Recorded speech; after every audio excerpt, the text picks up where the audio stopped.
আমি তো চাইছিলাম যে খেলা নিয়ে এক সপ্তাহ আমি আলোচনা করেছি, আর আমি আলোচনা করব না, আমি এটাকে ইঞ্চ করে দিয়ে সমাপ্ত করে দিয়েছি।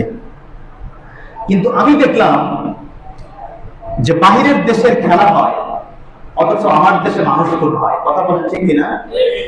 বাহিরের দেশে খেলা হয়, আমার দেশে মানুষ খুন হয়, আমার দেশে লুটপাট হয়, উন্মাদ হয়ে যায়। একটু ঠান্ডা মাথায় একটা কথা বলি, আল্লাহ তো আপনাদের অনেক হিসাব নিবে।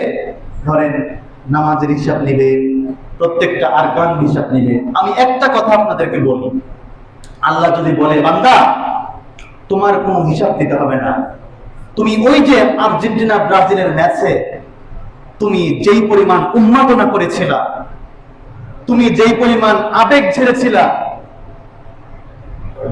লিওনেল মেসি গোল করার পরে, নেইমার গোল করার পরে তুমি যেই পরিমাণ উন্মাদনার সাথে নিজেকে রিপ্রেজেন্ট করেছিলা, তুমি যেই পরিমাণ হুঙ্কার দিয়েছিলা, তোমার যেই পরিমাণ জোশ তুমি সেখানে ব্যয় করেছিলা, বান্দা তোমার কোনো হিসাব দেওয়ার প্রয়োজন নাই।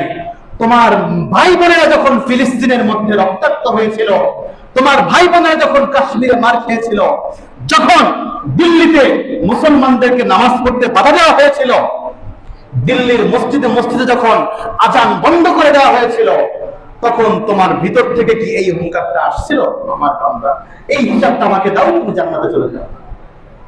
আমরা কয়জন পারবো দেখান তো একটু।